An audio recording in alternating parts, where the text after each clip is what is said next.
Hello, how are you? Welcome back to Breakfast All Day. Christy and Alonso and Ben and Matt. So it was Valentine's Day. This week. Yesterday-ish. Ish. How was everyone's Valentine's Day, by the way? What did you guys do? We don't make a big thing of it. We exchange cards, and that's about it. Because it's like Valentine's Day is to love what St. Patrick's Day is to drinking. It's sort of amateur night, you know. Wait, you don't drink on Valentine's Day? I did a Q&A at a screening and took my wife and daughter. What movie was it? RBG is super romantic. It is. I'm sure your toddler really dug it. So apparently, she was great because she behaved, and I made eye contact with her a couple times during the screening, and a huge smile on her face. Then I get home, and I was like, she was great. You know, she was up till like 9:30, 9:45, way later, way past her bedtime, and she didn't have school today. And then he goes, yeah, no, it was great. She goes, we were less than 2 minutes in when she looked up and without any whispering said from the back row, Mama, this is really boring. Can we leave now?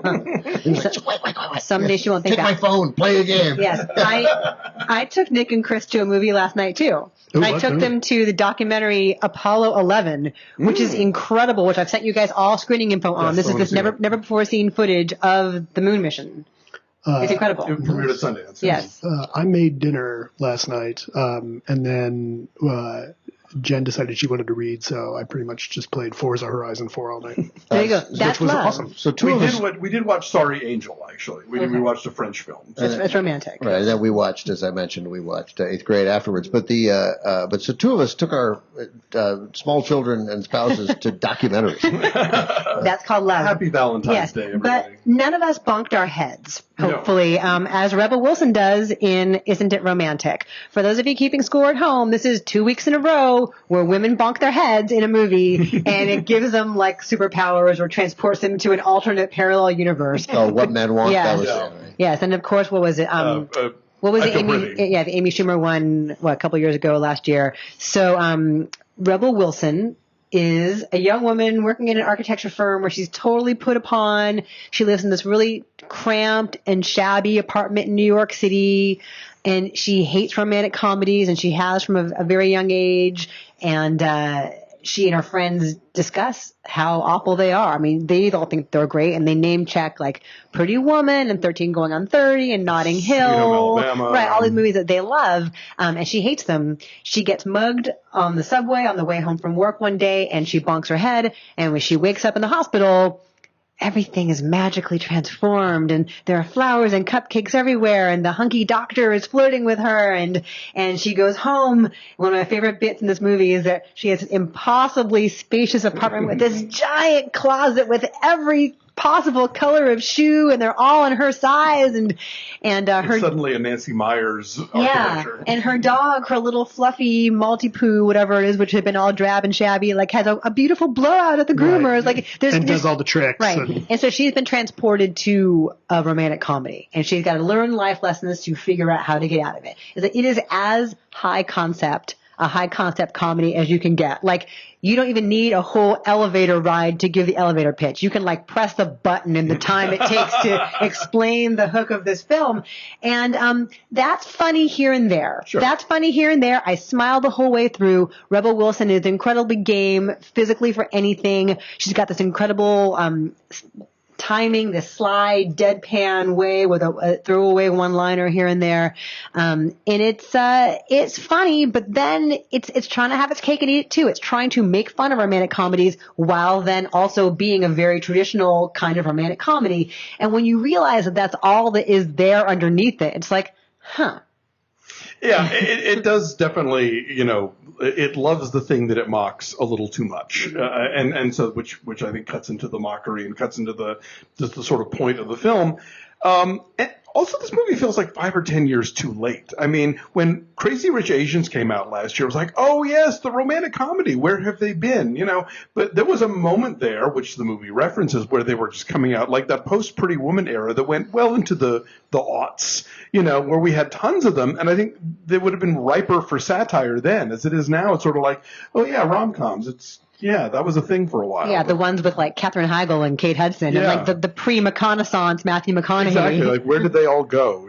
But so that just felt a little weird. Like the movie pretends like they're super of the moment, and it's like, no, they're being rerun on Ion or something. Right, and like we do have good ones like To All the Boys I've Loved Before. I mean, it's possible to make a good, smart romantic comedy that is not cheesy, that still hits all those beats that you want to be satisfied by the end. I wish I had more bite to it.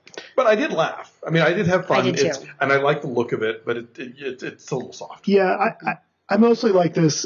It's mercifully short. Which it could have gone on much longer. It's like 85 minutes. Right. So they realize, all of a sudden Ben's ears perk up. Right. So they realize that they need to be out relatively quickly. I felt like there's places where they could have gone farther with the jokes, because I think they leave some material on the table in that she realizes she's in a rom-com and doesn't quite, like, she's more irritated by it than anything else. Like, there's that karaoke scene where suddenly, like, it becomes a dance number, and you kind of wish someone like that would be like, oh, what can I get away with here? Sure. Right? How do I exploit this? Right. How do you exploit that? And there's elements of that, but not far enough. I think, everybody in here is pretty fun. So not only is she fun, I think Hemsworth, when she wakes up in the dream, becomes Australian, but like really over the top, like super goofy Australian. And he's funny in this. It's Liam, we should say, right, not Liam, Chris. Right. Liam Hemsworth. Name that Hemsworth. And he's got this, he's got this really heavy,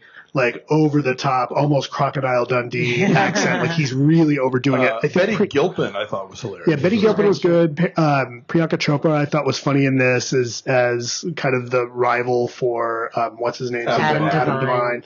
Yeah, frequent Rebel Wilson co-star Adam DeVine. Yeah, so I guess my complaint with this movie is I kind of wish it went farther with what it was doing. Because it doesn't. But that being said, it's fine. Right. There were a couple in the Pitch Perfect movie. The first two Pitch Perfect movies. I movies. totally forgot about that. Yes, right. They have a chemistry. But this reminded me, as I was watching it, of Ready Player One. In that it's a lot of... For girls! There's a thing, and there's a thing, and there's a thing and there's an obscure thing and she's really wearing the exact dress and hat that Julia Roberts wore in Pretty Woman. Like, it's a whole lot of, like, here's a bunch of recognition that's going to make you smile and feel like you're in on the joke. There are a few subtle gags, and I wish there were more of them. Like every time she throws something out the window. Yeah, that, for instance. Every time she throws something out of the window, because it's this perfect romantic comedy world, somebody thanks her. Yes. Right? Like, oh, thanks, I've been looking for this. The fact that, like, everywhere she goes, everybody's at a couple, like, even all the background are couples. When she is in Central Park and she walks to where the Bethesda fountain is, that sort of portico you have to walk under is, like, clean and shiny and, like, stained glass. The fact that every store on the street is, like, flowers or cupcakes. That part is funny. I laughed at the bit over and over again where she tries to curse. Yes. And she can't. And like, it's a PG-13 it's a PG-13 See, there's some movie. stuff like that. Like, she can't curse. She can't actually have sex. Like, that whole bit was funny. And I kind of wish there would have been more of that and playing with those rules. And it kind of abandons that, which was a little bit of a bummer. And it's more fun as a movie about movies than it is about you giving a crap about her character and her growth. Right. And also, like, she's clearly going to end up with Adam DeVine. Spoiler. Yeah. Liam Hemsworth is clearly the Mr. Wrong. It is still, it's still a formulaic romantic comedy. It doesn't really deviate very much from that formula. Right. And so it's not like it's really as subversive as it thinks it is. Yeah. I mean, somebody was saying that if you're going to parody a genre, you have to sort of like have some inherent, I guess this love for the genre is not the problem here, but you still have to be telling a story in that. Like Airplane, for all of the craziness and all of the curlicues on it, is ultimately there is a plot you can follow about a guy who has to land a plane. Yeah. And this one there's less of, okay, is she going to make her big presentation about parking garages? I feel like this is trying to do what Edgar Wright did with his Cornetto trilogy, in that it's trying to like lovingly send up a genre and then increasingly become a legitimate example of that genre. But that is such a tricky line to walk, and they just don't. Do you remember that movie with Paul Rudd and Amy Poehler from a few years back? They Came Together. They Came Together. I mean, that was just like a straight up spoof. Yeah. And this isn't that quite fun. I didn't like that one either, but I didn't either. This this doesn't work in a different way. But if you held a gun to my head to watch another one again, I would pick this one. Yes. So which number? I'm saying 6. I smiled the whole way through, but there's just like not a lot there. 6.8. I was mostly charmed, but I just wanted to go a little bit further. Yeah, it's not quite what it should be, but it gets points for being short, so 7. Okay. So 6.6 is our number. It's a 67% on the tomato meter. Right on it. There we go. We are the Vox Populi. Follow us at BeFastAllDay on Twitter, Instagram, and Facebook. Subscribe here at YouTube if you're watching us, and leave us positive feedback. Yes, sir? Sorry, but I wanted to mention during this because there's a 1948 movie with Veronica Lake called "Isn't It Romantic?" It is not in any. It's about like 3 sisters. With a question mark? I think so, yeah. Okay, this one is no question mark. I don't even know. No, I think no for that one. They put question marks on movies. Okay. They didn't have question marks in 1948. They were rationed during the war. 52, right. Everything was a statement. HUAC brought in the question mark. Are you a communist? Yeah. So you think you're a communist? So it was like about 3 sisters who, after the Civil War, who meet 3 men. Like nothing. But it is only worth mentioning. This obviously movie has nothing at all to do with it because in his the Leonard Maltin book, it is I think the only movie that has a 1-word description, and his single word for it is no. Leonard, and the song "Isn't Romantic" is not played in the film, if memory serves. Anyway, we're on Spotify and Google Play and all the podcatchers, so check us out there. And thanks for watching. Thanks, bye.